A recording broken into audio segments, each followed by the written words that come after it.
इस कहानी की शुरुआत होती है एक बहुत ही खूबसूरत गांव से, जिसका नाम था ढोलकपुर। ऊंचे ऊंचे पेड़, हरे भरे पौधे और एक शांत वातावरण। उसी गांव में रहते थे 3 जिगरी दोस्त, राय स्टार, ज्ञान भाई और अज्जू भाई। लेकिन उस हरियाली को किसी की नजर लग चुकी थी। एक लालची इंसान था, पुष्पा। वो दिन रात जंगल के पेड़ों को काटता और उन्हें बेचकर खूब पैसा कमाता। धीरे धीरे पुष्पा बहुत अमीर बन गया, लेकिन साथ ही साथ पूरा जंगल भी खत्म हो गया। ढोलकपुर का हरा भरा जंगल अब एक सूनी बंजर जमीन में बदल चुका था। एक रात आसमान से अचानक एक सफेद रंग का विशाल पेड़ जमीन पर उतरा, मानो भगवान ने खुद भेजा हो। तभी एक रहस्यमयी आवाज गूंजी, tung tung tung tung सहूर।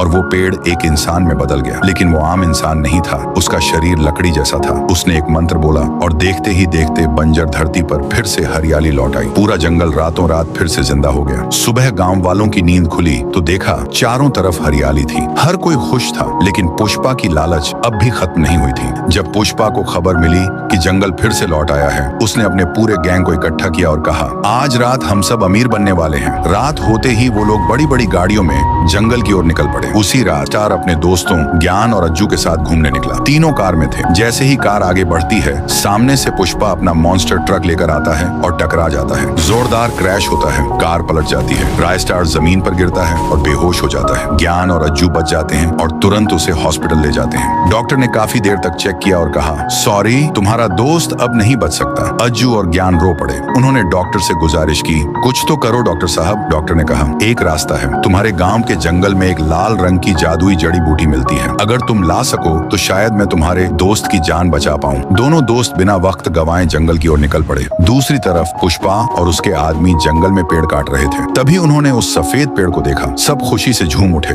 अब तो करोड़पति बनेंगे। लेकिन तभी जमीन हिलने लगी, आसमान गूंजने लगा और वह पेड़ एक रहस्यमयी लकड़ी के प्राणी में बदल गया। उस प्राणी ने मंत्र बोला और देखते ही देखते पुष्पा और उसके सारे आदमी पेड़ों में बदल गए। उसी वक्त अज्जू और ज्ञान जड़ी बूटियां ढूंढ रहे थे और उन्होंने ये सब अपनी आंखों से देखा। ज्ञान बोला, जल्दी भागो, ये हमें भी नहीं छोड़ेगा। जैसे ही दोनों पीछे मुड़े, वहां वो लकड़ी का भयानक प्राणी खड़ा था। ज्ञान समझ गया कि अब कोई बचने वाला नहीं। उसने आजू से कहा, तू भाग, मैं इसे रोकता हूँ। ज्ञान उस पर टूट पड़ा, लेकिन वो प्राणी उस पर भी जादू कर देता है और ज्ञान भी एक पेड़ में बदल जाता है। आजू जैसे तैसे भागकर अस्पताल पहुंचा और डॉक्टर को जड़ी बूटी दे दी। डॉक्टर तुरंत राय स्टार का ऑपरेशन शुरू करता है और सुबह तक राय स्टार ठीक हो जाता है। जैसे ही राय स्टार होश में आता है, वो देखता है आजू अकेला बैठा है। वो पूछता है, ज्ञान भाई कहाँ है? आजू रोते हुए सारी बात बता देता है। राय स्टार कहता है, जिस दोस्त ने मेरी जान बचाने के लिए अपनी जान दे दी, मैं उसे हर हाल में बचाऊंगा। क्या राय स्टार और अज्जू टुंग टुंग सहूर को हरा पाएंगे? पार्ट 2 चाहिए तो इस वीडियो पर 1 लाख लाइक्स करवा दो।